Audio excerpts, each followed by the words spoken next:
come here today to a little marina in Cork Harbour to test a very special boat.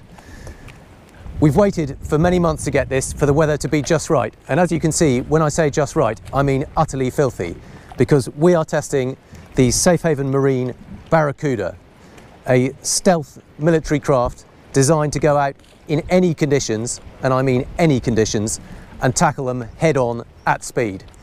So needless to say, a boat like this has a lot of very special features to it. First of all, it has to be incredibly tough. So it's built out of extremely thick GRP composite hull, solid on the bottom, cord on the deck, and then the whole thing is shaped to be a stealth boat. So you'll see very few flat surfaces. It's all angled to bounce the radar back so that it doesn't go back to the receiver but disappears off into space. So it shouldn't pick up on any radar. It's also got a lot of very trick features. So inside these carbon fibre panels is a gyro stabilised gun platform that rises hydraulically out from under the hatches and is controlled from inside the wheelhouse. Lots of carbon fibre detailing to keep the weight down. So here you've got 1-inch thick glass so you can pound straight through any waves. It's got a very narrow wave piercing bow so you can go straight through the green stuff and that's not going to break. There is an option to have the whole thing bulletproofed, so you've got ballistic Kevlar material in here, and indeed you can bulletproof the glass. All the panels up here again angled so radar waves get bounced out.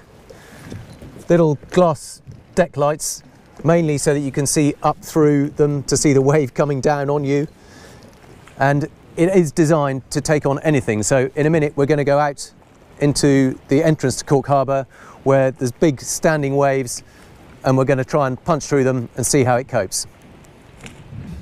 So the wheelhouse for the Barracuda is very fit for purpose. As you can see, we've got carbon fibre panelling everywhere. We've got all the nav station conveniently to hand. These big suspension seats, deck hatches here so that you can look up at the wave coming down on you. And then down below, there's a bit of a surprise too.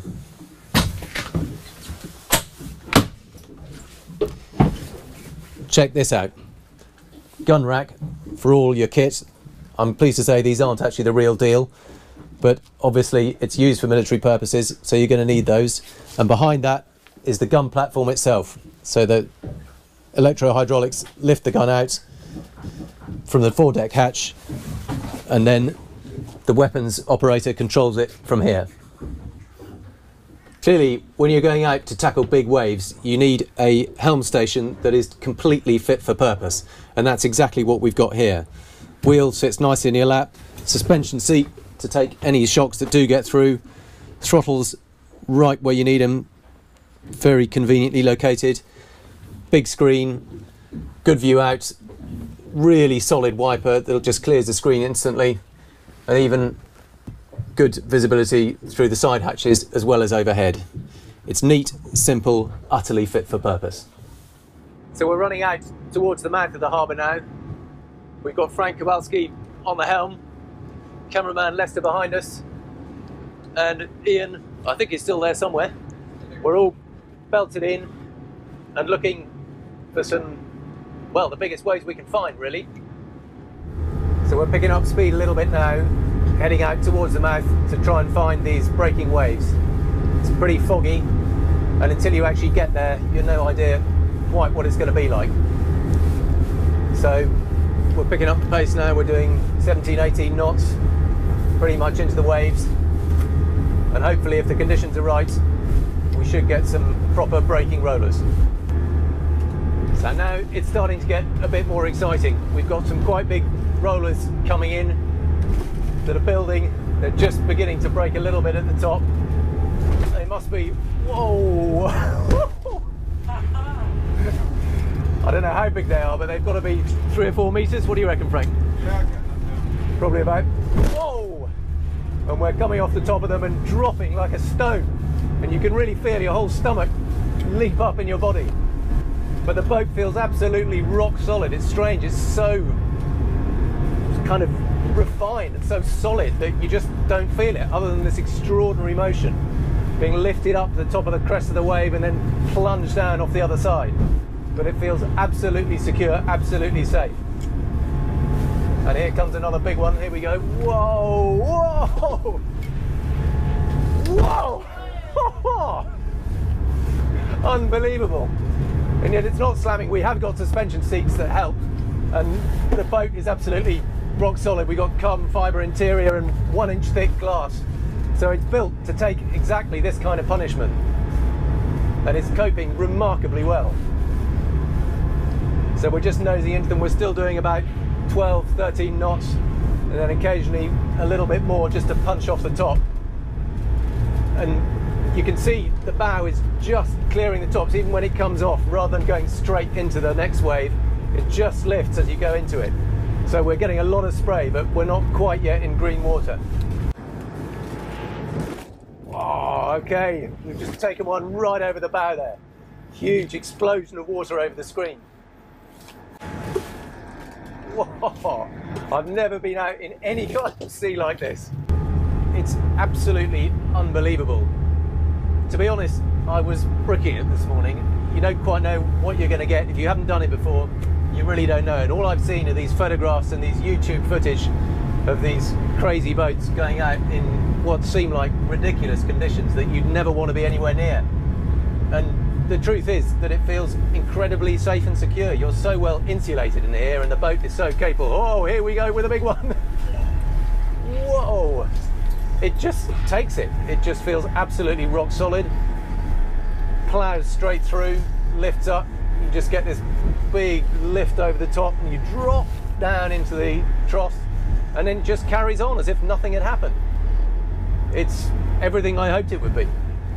Sadly, we didn't quite, well, it was a bit too early for the full Irish breakfast, but all things considered, that's probably not a bad thing, because there's every chance that you might just see it again in these kind of conditions. I did take the precaution of a couple of Stuger on earlier on, but actually I really don't think you need it. It is such an adrenaline rush and such a buzz that you haven't got time for feeling like that. It's just an extraordinary sensation.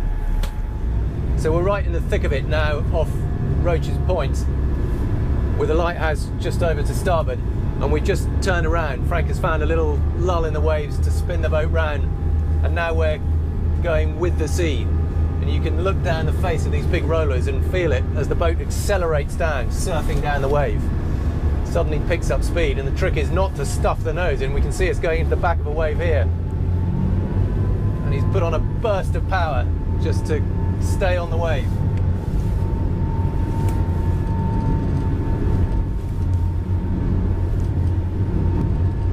We're chasing up the back of the next wave now.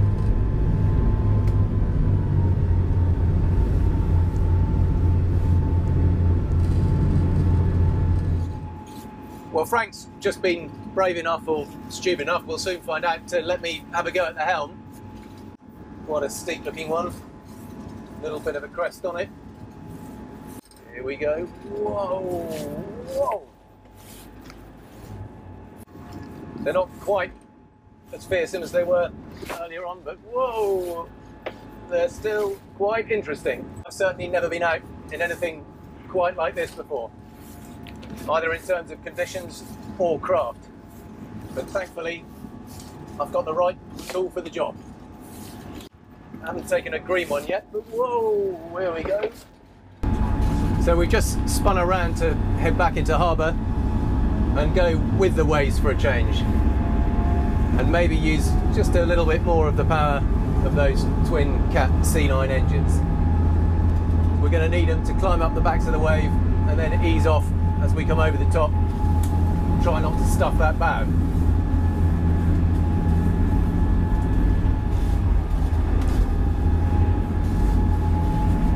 It's a very different view in this direction. You're just looking up the backs of waves and just see a little white crest at the top, not quite knowing how big the trough is the other side. There's quite a big one in front of us now. Here we go, and down into the trough. Up the back of the next one. Bit of power to ease over. Bow way up in the air, and here we come down again the other side. Some amazingly responsive for such a tough boat, with a bow up and down in front of you, partly obscuring the waves as it goes up in the air, and then a wall of green as you come down the other side. Whoa! I got that a little bit wrong. Just stuffed the bow a bit and took a green one over the bow. We've just come back from spending the afternoon out at a little underwater pinnacle about 5 miles south of Cork Harbour called Daunt Rock, where the Atlantic rollers come in and then rise up on the shallow seabed, create some really big standing breaking waves. And we were out there waiting for the biggest set to come along and then piling through it. The boat itself was absolutely fine.